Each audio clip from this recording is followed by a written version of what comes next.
Joel Engelman's life changed forever when he and his parents went to the principal's office to complain about an older student at his yeshiva who was molesting him. He thought the principal in his strict Hasidic community would protect him, but it didn't happen that way.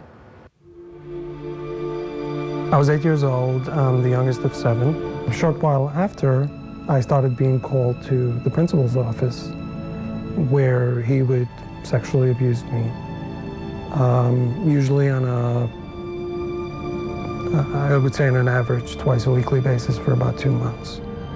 This had to be very confusing for you.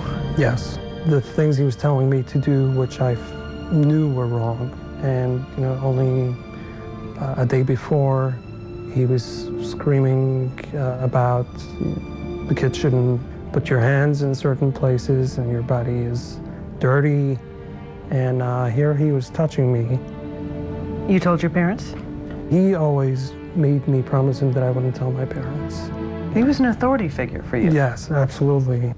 By far, the great majority of perpetrators of sexual abuse are known to the child and known to the family. It can be a coach, it can be a scout leader, it can be a priest.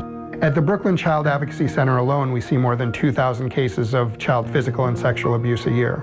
Parents often do not recognize the signs of abuse. They were having difficulty in school, they were more argumentative, they were having difficulty going to sleep, or even things like bedwetting and difficulty with anger and depression. If a child suddenly speaks about sexual behavior or genitals, using language that he never had before, that's a pretty bad sign. Another is if a child suddenly develops psychosomatic headaches or stomach aches that have no physical basis. What are we doing currently to empower young people, or anyone for that matter, to come forward and to tell? Reporting is actually improving in this country, and we should celebrate that. The bad news is, still the vast majority of the victims don't tell anybody.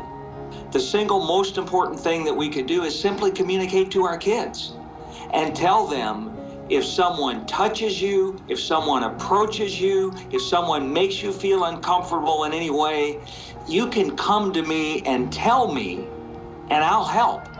And then we as adults have to discipline ourselves to really listen. Right now, if you had a child come to you and say, Uncle Joe abused me, we normally would say, he's a wonderful guy. Are you serious? And what we know now scientifically is at that moment the child backs off. Joel says he didn't tell his parents about the abuse until he was 18 and had left the Hasidic community. It was very difficult, especially since we don't talk about sex.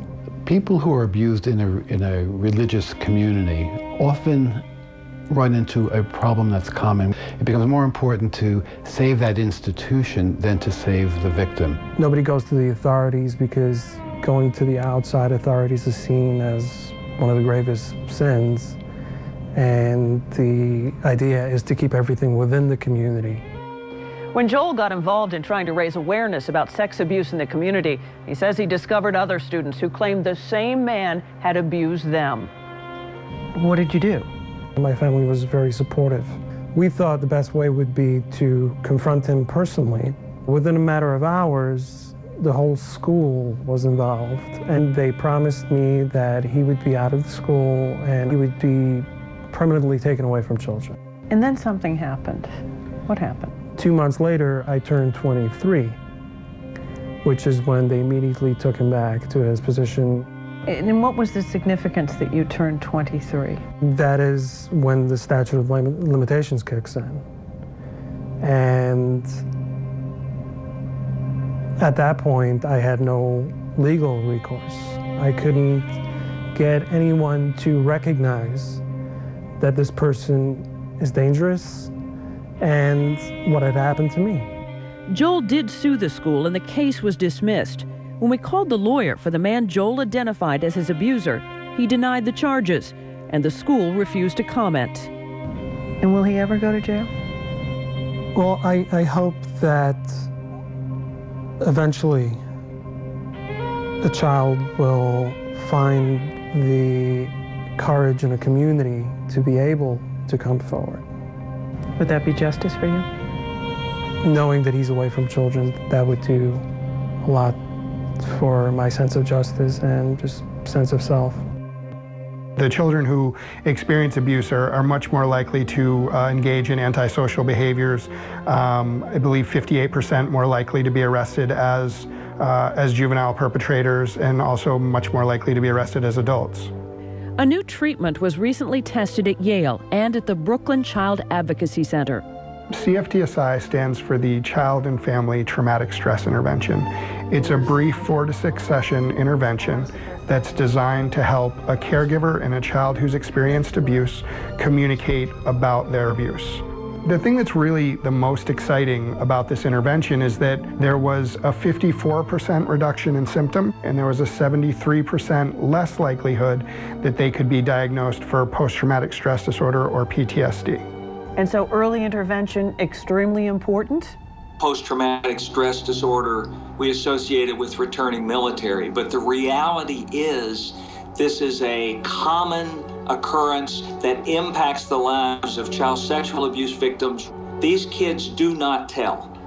They don't tell anybody, and they suffer in silence, and we as a society need to recognize these indicators early and intervene while there's still the greatest potential to change the future paths of these kids' lives. We encourage you to speak out. You have the power. If you'd like to report an abuse case, please call the National Center at 1-800-THE-LOST. And for more information on resources, visit us at 7online.com/protect.